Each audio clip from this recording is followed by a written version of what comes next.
Boa noite. É, Vamos abrir as nossas Bíblias em Romanos 7. É uma passagem já bastante conhecida, já bastante falada, né, entre nós e entre a nossa doutrina, mas eu vou tentar aqui fazer alguns comentários, nada mais do que o que já todos conhecem sobre essa passagem, tentando dar mais alguns contextos em cima de Romanos 7. Desculpe se eu falei 9, foi 7. 7, exatamente. Vamos ler ela toda, até o capítulo todo, depois a gente vai voltar versículo por versículo.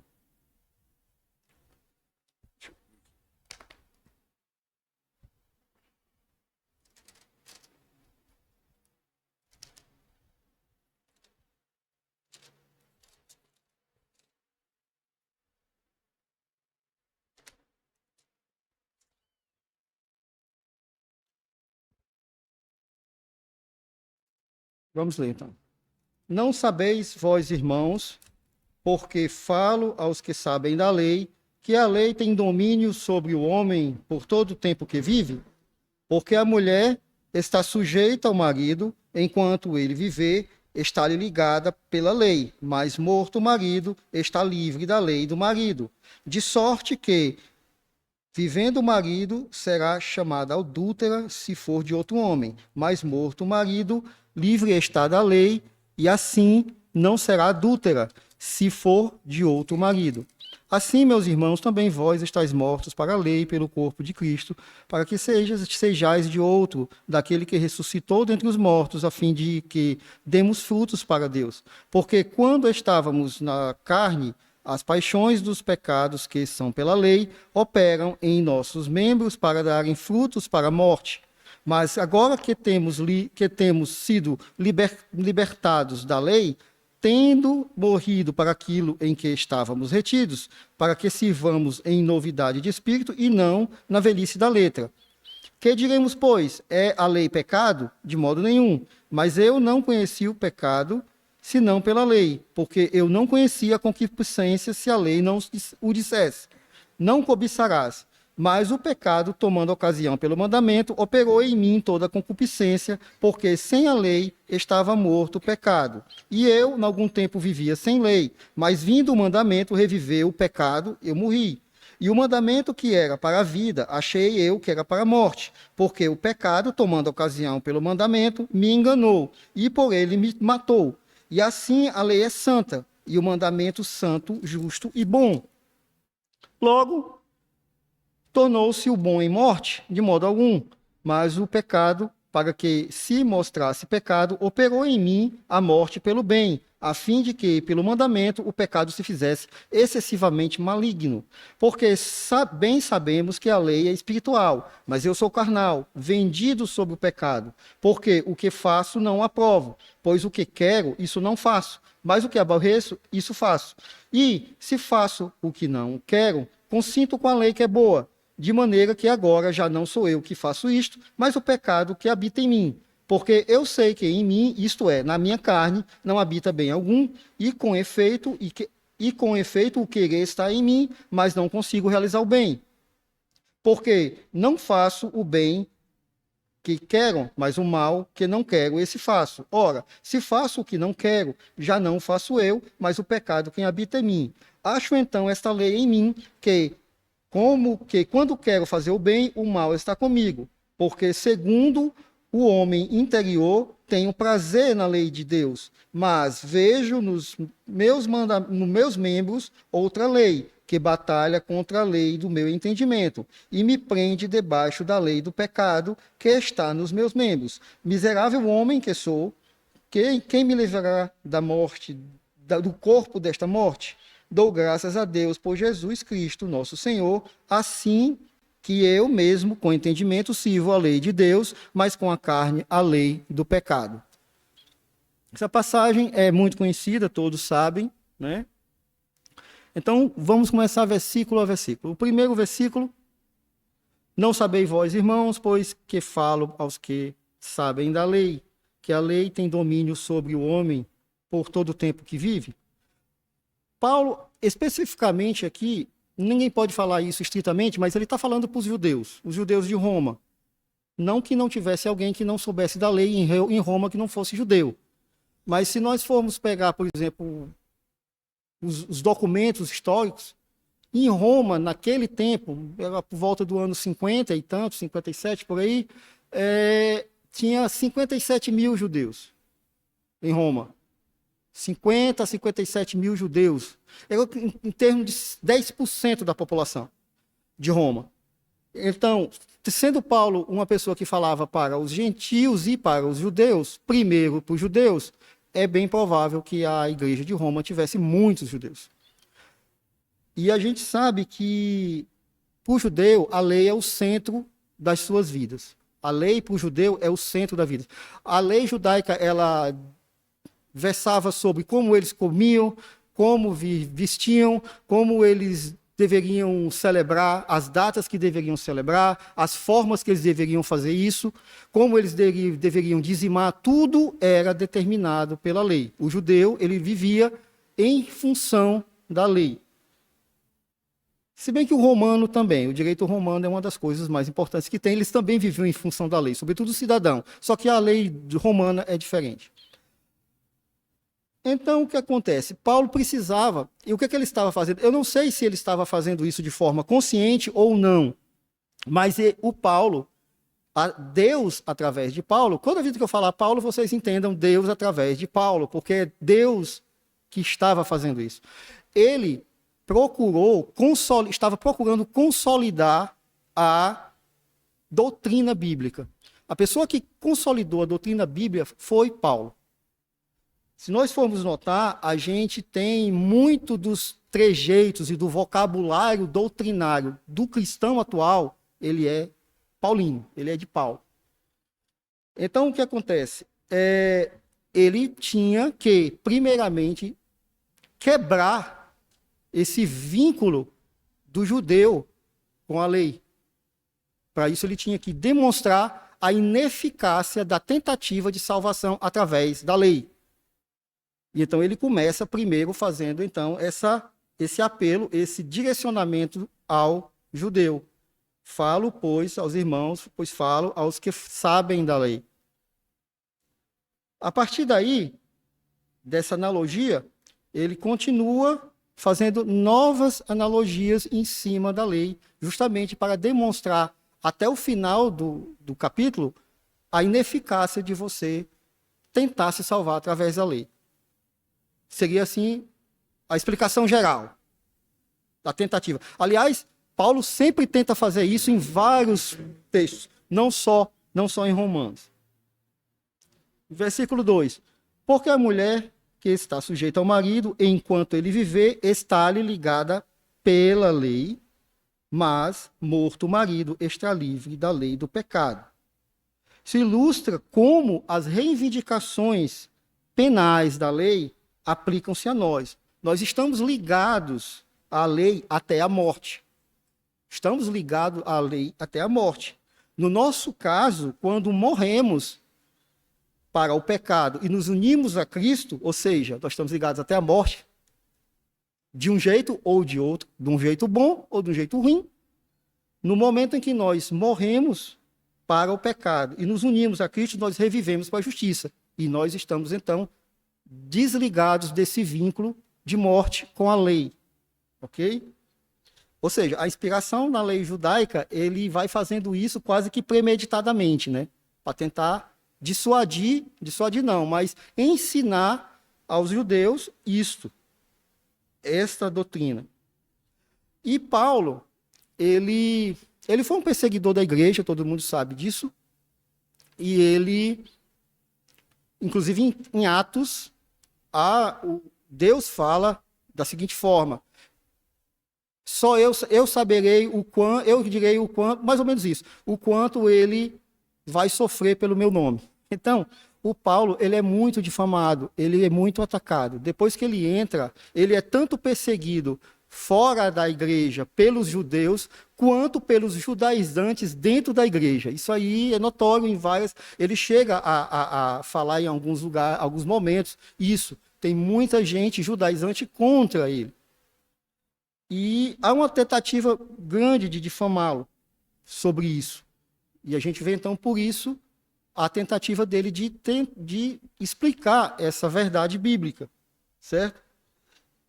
E a gente pode ver que ele era uma pedra no sapato porque, como eu falei, ele está tentando consolidar, se consciente ou não, consolidar uma doutrina cristã, que não existia, ela estava fragmentada entre os evangelhos e várias pessoas entravam nas igrejas e, né, os líderes faziam as pregações, ele plantava igrejas, eles ensinava, ele então ia consolidando isso e ele escrevia essas cartas. Eu particularmente acho que ele não fazia isso premeditadamente. Isso é um espírito de Deus falando através dele, porque é uma carta aqui que ele está fazendo. Então, ele é uma carta de admoestação e de explicação.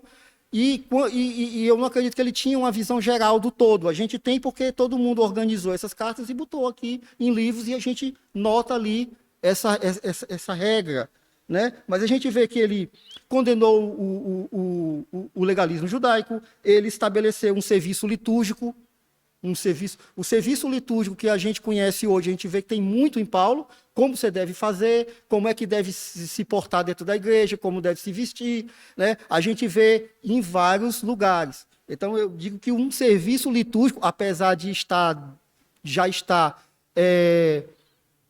definido ali na ceia, quando eles falam, e cantado o hino, não cantado um hino, então a gente já vê que tem um serviço litúrgico ali, mas Paulo consolida isso, colocando isso como uma regra, como uma forma. Ele também definiu padrões de posicionamento cristão em relação ao mundo, como seria feita essa separação do cristão com o mundo. Ele decompôs o processo de salvação desde a conversão até a santificação. Ele falou coisas sobre os fins dos dias, ligando todas as promessas anteriores ao Apocalipse que vinham depois.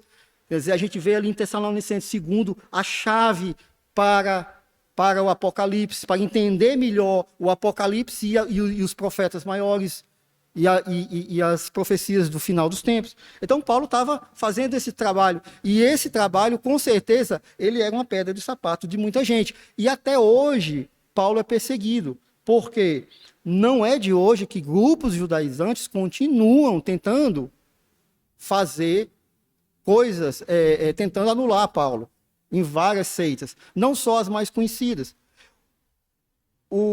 Algumas seitas que Paulo indiretamente menciona, na época dele, essas seitas ainda existem hoje. Inclusive, essa mesma seita existe aqui no Brasil bastante forte, sobretudo em São Paulo e no Nordeste. E tinha em Santa Catarina também, eu conheci.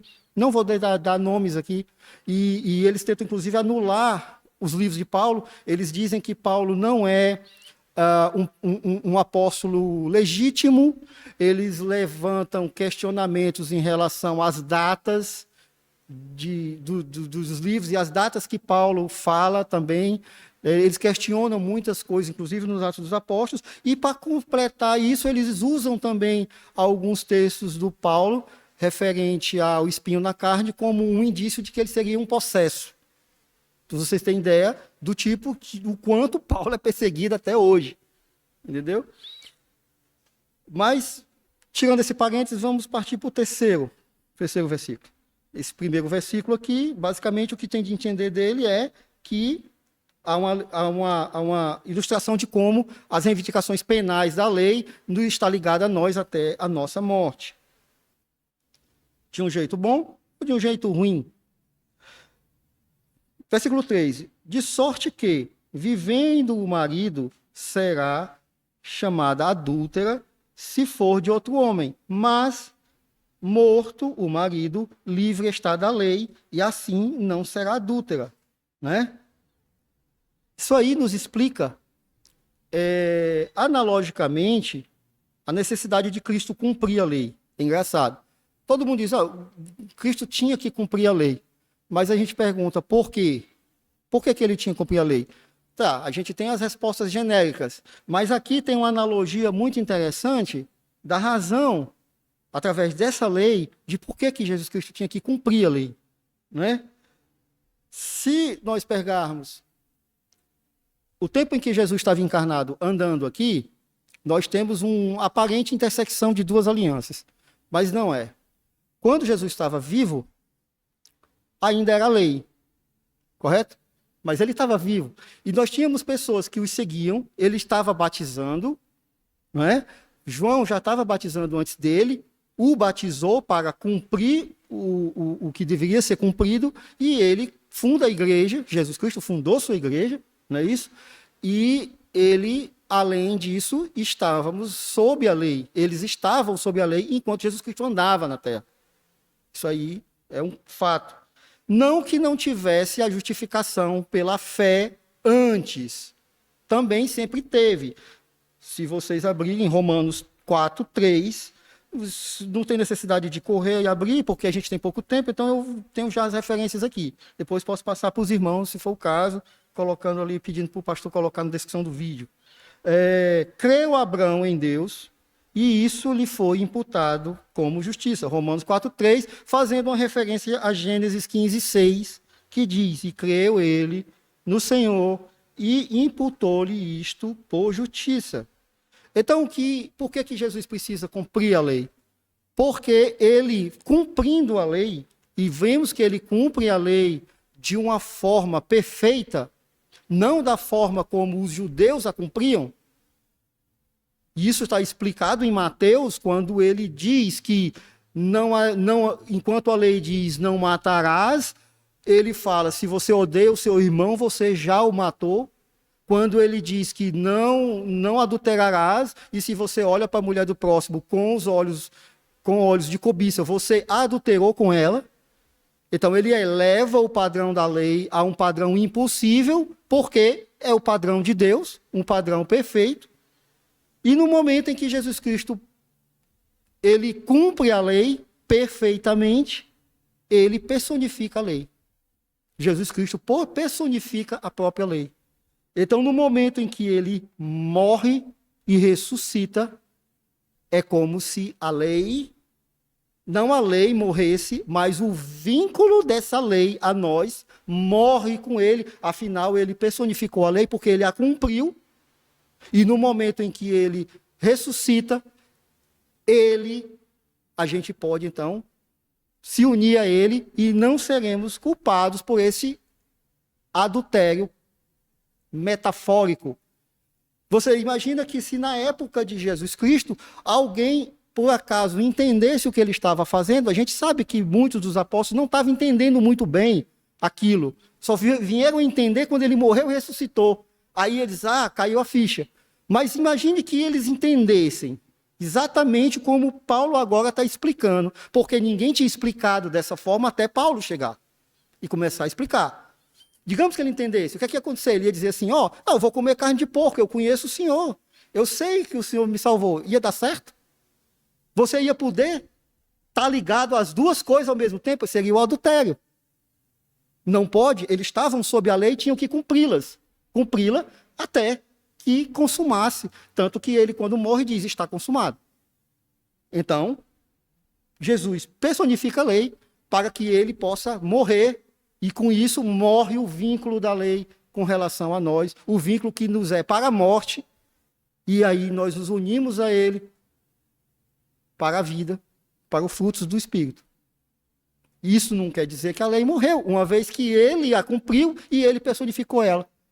A lei, ela é eterna, tá? Depois eu vou passar para frente, mas eu não sei se os irmãos sabem, mas a lei ela é eterna, ela não acaba. Tá? Ela não acaba. Tem até as referências que eu coloquei.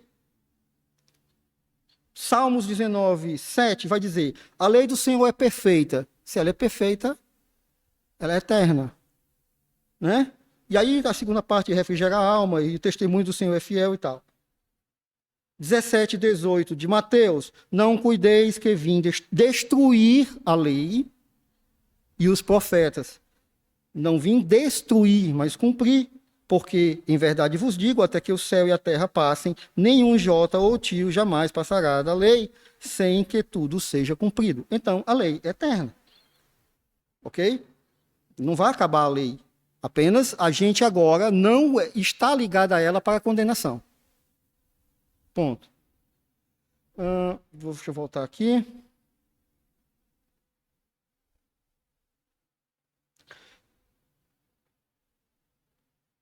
Versículo 4. Assim, meus irmãos, também vós estáis mortos para a lei, ou seja, ele está explicando o terceiro para o quarto, estáis mortos para a lei, pelo corpo de Cristo, para que sejais de outro daquele que ressuscitou, para que sejais de outro. Você vê que bate, a analogia é perfeita, né, do casamento. Ele não pegou o casamento de graça aqui, né? Para que sejais de outro, daquele que ressuscitou os mortos, a fim de dermos frutos para Deus. Novamente, ele confirma a liberação do jugo da lei. Uma vez que o homem ele esteve sob a lei desde o período pré-lapsariano. Na verdade, toda a criação está sob a lei, inclusive no plano espiritual. Até no céu, no plano espiritual, todas as criaturas criadas por Deus estão sob a lei. Certo? Tanto que teve um que caiu e quebrou uma lei. Ele, que é o primeiro, inclusive, né? O primeiro a fazer isso, né? E aí, evidentemente, Jesus Cristo, ele morre e ele precisa morrer. E através do precioso sangue dele, ele paga este preço do rompimento dessa ligação entre a lei. Ele paga em dobro, ele paga a mais, né? E assim nós estamos libertos. Como diz exatamente Hebreus 9, 22. Em quase todas as coisas, segundo a lei. Veja bem por que ele tem que morrer.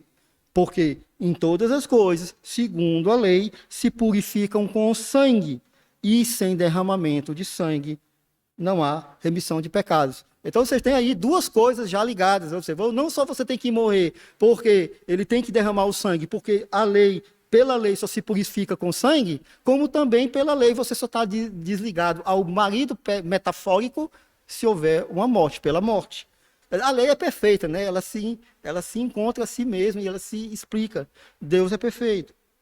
E, na verdade, Hebreus 9, 22, ele está fazendo uma referência a Levítico 17, 11, que diz, porque a vida da carne está no sangue, pelo que vulo tenho dado sobre o altar, para fazer expiação pelas vossas almas, porquanto é o sangue que fará a expiação pela alma. Então, agora aqui as coisas já fica mais claro porque que o Paulo escreve dessa maneira. Fica bem mais tranquilo quando você lê versículo por versículo, frase por frase, e vai atrás das referências para você entender exatamente o que o Paulo está dizendo. E é por isso que ele diz lá em cima, eu falo para os que sabem da lei. Porque uma pessoa que não sabe disso não vai entender nada do que ele está falando. E aí a gente está falando dos que vivem sem a lei, que eu vou falar mais na frente. Como é que funciona a cabeça do que vive sem a lei. Porque quer queira, quer não, ímpio ou não, salvo ou não, o judeu ele vivia em função da lei. Ele sabia. Já o ímpio é diferente. Ele vive sem lei. E o próprio Paulo ele explica aqui mais na frente. E aí vai. Versículo 5. Porque quando estávamos na carne, as paixões dos pecados que são pela lei operavam em nossos membros para darem frutos para a morte. Então aqui o Paulo está complementando, né? Ele vai complementar isso aqui, porque parece que está meio assim, está em aberto, né? Porque, veja, se a gente pegar esse versículo assim solto, ele é bem estranho. Porque quando estávamos na carne, as paixões dos pecados que são pela lei. Opa, o que é isso? As paixões dos pecados que são pela lei, vírgula, que são pela lei, operavam nos membros, em nossos membros, para darem frutos para a morte. Você pode colocar isso como uma forma genérica, mas não explica bem, está meio em aberto. Mas o Paulo ele só vai realmente falar sobre isso, fechando essa ideia lá no versículo 7. Então vamos continuar para o versículo 6. Mas agora, ó, já está fechando, tá? Mas agora, tendo sido libertos da lei, tendo morrido para aquilo que estávamos retidos, para que sirvamos... mas agora, tendo sido libertos da lei, tendo morrido para aquilo que estávamos retidos, para que sirvamos em novidade do Espírito e não em velhice de lei, em velhice da letra. Ele está sendo até prolixo. O Paulo, como eu falei, como ele está consolidando a doutrina, ele repete, e ele repete, e ele repete, e ele repete. Ele repete a exaustão. Às vezes ele faz isso. Você vê que no versículo 22, 23, ele fica repetindo a mesma coisa, parece que dá um nó na cabeça da gente, e você não entende nada. Mas é porque ele está falando para quem entende. E aquilo é para fixar na cabeça da pessoa a doutrina que é a doutrina verdadeira do Evangelho. Então ele parece prolixo, mas não é isso que ele está fazendo. Ele está sendo didático, né? E aí ele vai completar isso no versículo 7. Que diremos, pois, a lei é pecado? Ele isenta a lei aqui. De modo nenhum. Mas eu não conheci o pecado senão pela lei. Parece claro. Porque eu não conheceria a concupiscência se não dissesse, não cobiçarás. Então, a lei não é pecado, mas é uma forma de expor o pecado. Do jeito que ele fala, parece que é, mas você vê que você não sabe do pecado se você não tem uma norma para te explicar que aquilo é um pecado. Isto não tem nada a ver com a pessoa que está sem lei e não quer dizer que ela é inocente. Eu vou explicar isso lá mais na frente, né? Mas vamos ver aqui. Como a lei é eterna, né, nós temos que entender o seguinte. Por que só a lei pode evidenciar o pecado? É muito simples. A gente tem que entender uma palavra chamada desígnio. Desígnio é uma palavra que, desígnios em plural, ela acontece muito pouco na Bíblia. Se não me engano, pouquíssimas vezes, mais no livro de Jeremias, né? E tem até Jeremias 23, 20, você vai ver a palavra desígnio na sua estrita significado. Jeremias 23, 20, aliás, 23, 20. Não se desviará a ira do Senhor até que execute e cumpra os desígnios do seu coração. Nos últimos dias entenderei isso claramente. Desígnio é, a definição do dicionário, a expressão de uma vontade. Então, o que é a lei? Ela é a verbalização simplificada dos desígnios de Deus. Então, entende agora? A lei é a verbalização dos desígnios de Deus. Deus, por exemplo, vai lá, ele faz, ele cria. Ele é um ser...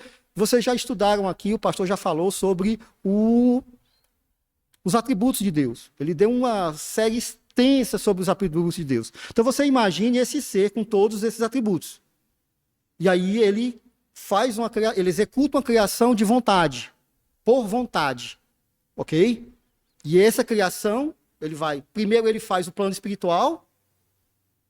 No princípio criou Deus os céus. Implícito ali está a criação de todos os seres celestiais. Porque não tem uma definição de quando foi que ele criou. Então a gente vai assumir que é o primeiro, porque senão ele teria dito no segundo. E aí depois ele faz o plano material. E aí, não sei se isso é específico e certo, mas os seres celestiais não é dito na Bíblia em momento nenhum que eles são a imagem e semelhança de Deus, em nenhum momento. Eles não são a imagem e semelhança de Deus. Eles são diferentes, porque eles não têm algumas partes, como o corpo. Apesar deles poderem assumir isso em alguns momentos lá na Bíblia, mostrando que alguns vêm como se tivessem, até comem, né? Mas não é dito em nenhum momento que os seres celestiais são a imagem e semelhança de Deus. Eles não são. Mas, quando Deus cria o homem, ele diz, façamos o homem a nossa imagem e semelhança. Porque o homem é triuno. Agora, veja bem. Esse ser, com todos aqueles atributos, cria. E aí ele vai fazer o quê? Ele vai dizer assim, tá aí, te vira. Não, né? Ele vai impor uma regra, porque ele precisa dar um propósito. Ele precisa criar uma regra para dizer para aquelas criaturas que ele fez qual é a vontade dele, quais são meus desígnios. No início era bem simples. No início era nada, era só me louve. Era só me louve. Eu não botei aqui a referência, mas se você for lá ver sobre o rei de Tiro, você vai entender como era o céu. E era só me louvem. Satanás era o dono dos instrumentos. Ele era o ser que fazia toda a parte. Ele era o levita. Ok? Ele era o cara. Só que ele, no momento ali, ele quis meio que fazer carreira solo. Tá? Ele estava ali, rapaz, essa banda é boa, tá todo mundo ouvindo. Deus, por que eu vou deixar aqui? Não, sou eu que estou criando, né? Sou eu que estou organizando isso aqui. Porque dizia que ele estendia as asas sobre o monte da congregação, ele guardava a santidade de Deus. Ele estava no ápice do ápice, só tinha Deus depois dele, né? Antes dele. Mas aí ele... E não tinha nenhuma regra, não tinha uma regra explícita. Tinha sim, me adorem, mas ele não queria, ele quebrou a regra, porque Deus, quando fez as coisas, ele fez elas com livre-arbítrio. Ele fez as criaturas com livre-arbítrio. Por que ele fez com livre-arbítrio? Você vai entender se você prestou atenção nos atributos de Deus, no estudo dos atributos de Deus. Deus cria os homens com livre-arbítrio, cria os anjos com livre-arbítrio. Pô, ele é tão bom que ele nos dá o direito de a gente escolher o que a gente quer fazer. Mas, fatalmente, isso não vai dar certo. Por quê? Porque nós não podemos subsistir por nós mesmos. Nenhuma criatura pode subsistir por si mesmo sem que Deus infunda nele o seu espírito, os seus desígnios em si. Então, ele precisa... Isso aqui eu estou até adiantando um pouco, mas ele está aí fazendo o quê? Eu estou explicando aqui a inevitabilidade do plano de salvação. Tá? A inevitabilidade. O plano de salvação tinha que ser assim. As pessoas perguntam, mas por que Deus então faz isso? Por que o mal? Porque é assim, by design. By design. Porque Deus está acima do tempo. Se Deus está acima do tempo, você tem que entender que ele transcende esse tempo. Então, para ele é o alfa e o ômega, o princípio e o fim. Ele está em tudo, ele já sabe o que aconteceu. Então, nós estamos discutindo, quando alguém discute por que há o mal no mundo, existe a explicação que o pastor deu, que é perfeita para nos confortar de alguma forma, mas existe uma explicação filosófica, que é muito simples. Nós estamos ainda dentro de um plano que não terminou neste plano material. Então, é como se o personagem de um filme que está correndo perguntasse para o ator por que o roteiro é desse jeito. Não faz sentido. Essa pergunta não faz sentido. A pergunta que você tem que fazer é: como é que eu me dou bem nesse filme? O que é que eu faço para eu não ser um vilão? Para eu não ir para a perdição durante este pequeno tempo que Deus está nos dando. Porque este tempo, ele só vai acontecer uma vez. Não pensem que existe multi-universo, que existe Marvel, não pensem essas besteiras. Só existe o aqui e o agora. E você só tem essa chance. Entendeu? Então, quando ele bota o homem no jardim, aí ele faz a primeira lei. Ela é bem simples. Olha, pessoal, tá aqui, tá tudo bem, vocês são perfeitos. Tem um cara lá que, ele não fala isso, mas tem um cara lá que quebrou já o negócio, já estragou a coisa, mas vocês são perfeitos. Colocou ele lá. E aí ele disse, tá tudo legal, você só faz só uma coisa para mim, só uma coisa, o meu desígnio é o mais simples. Não coma esta fruta. Aí o cara vai lá e come. E ele sabia que ele ia comer. Está entendendo a inevitabilidade do plano de salvação? Por quê? Porque a gente não é capaz de seguir os desígnios de Deus por nós mesmos. Deus precisou encarnar. Aliás, isso é um dado que não sei se vocês sabem, mas só existe uma religião no mundo entre que o seu próprio Deus volta para a Terra e encarna. É a nossa, o cristianismo. Nenhuma outra religião tem isso. Nenhuma. Existem alguns fakes, algumas coisas indianas no livro do Mahabharata, tá? Do Bhagavad Gita, tem algumas coisas ali nos Sumérios, mas não é da mesma forma. Jesus, o Deus encarnado, Deus limitando a si mesmo e morrendo pelos pecados da sua criação, das suas criaturas, sabe? Sofrendo a morte para vencê-la e quebrar esse vínculo entre a morte pela lei, né? E nos deixar livre para nos unirmos a Ele através de nós, da nossa fé, né? Pela fé, e recebermos o seu Espírito para que nunca mais a gente vá precisar ter a tentação, porque nós vamos estar juntos com Ele. Nós seremos, inclusive diz, nós seremos semelhantes a Cristo. Nós seremos mais altos que os anjos. Nós teremos um corpo diferente, inclusive é superior a Adão. Adão não é do mesmo jeito. O Adão perfeito, daquele Adão mortal, que era imortal naquela época, até ele cair, ele não vai ser superior ao que nós vamos receber. E nós temos o nosso espírito vivificado pelo próprio Espírito de Cristo. Como eu falei, um ser sozinho, ele não é capaz de seguir os desígnios de Deus se Deus não infundir nele o próprio Espírito. E como é que Deus fez isso? Este plano. E você discutir por que as coisas são diferentes é como você querer dar uma ideia melhor. É tipo assim, dê uma ideia melhor. Eu não vejo. Não tem uma ideia melhor. A perfeição do plano de salvação sabe, não tem nenhuma religião que consiga nem plagiar esse plano. Entende? Então, aqui em Paulo, esse é um dos capítulos mais profundos que eu vejo no Novo Testamento. Porque está tudo aqui dentro, tudo aqui dentro desse capítulo.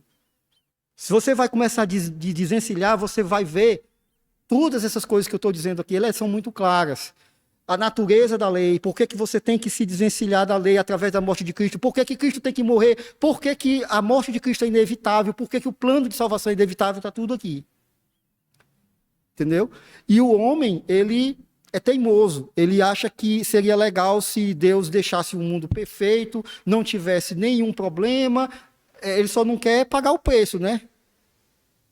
Ele só não quer pagar o preço, ele quer tudo legal, de graça. Mas ele tinha tudo de graça. Mas o que ele passa? O Criador, ele não vai querer que a criatura faça os seus desígnios? Isso não faz sentido. Lógico que tem aquela pessoa que não acredita em Deus, ou aquele pessoal que acredita que os deuses eram astronautas e tal, tudo bem. Mas eu vou falar deles depois. O que é que eles são? Os sem lei. Os sem lei eu vou explicar depois. Eu agora acho que já está passando. Nós estamos ainda no versículo... Nós vamos partindo aqui para o versículo 8, mas aí eu vou continuar numa outra oportunidade esse estudo sobre o Romanos 7, que eu achei importante passar para os irmãos. Vamos então orar e nos reunir para a oração aqui. Senhor Deus e Pai, pedimos que essas palavras, Senhor Deus, entrem nos corações das pessoas que queiram, Senhor Deus, de boa vontade saber da Tua imensa obra, Senhor Deus, do Teu plano de salvação, que nos deste, Senhor Deus, que nos criou, que nos deu vida, que nos deu livre-arbítrio, Senhor Deus, para podermos escolher a Ti, Senhor Deus, para que nós possamos, Senhor Deus, ser salvos e termos uma união completa contigo, Senhor Deus. Sabemos que Tu és soberano e que Tu sabes o que cada uma das pessoas fará, mas nós temos aqui, Senhor Deus, uma oportunidade para servirmos a Ti, Senhor Deus, e um dia estarmos na eternidade contigo. Pedimos que nos abençoe em nome do Teu Filho Jesus. Amém.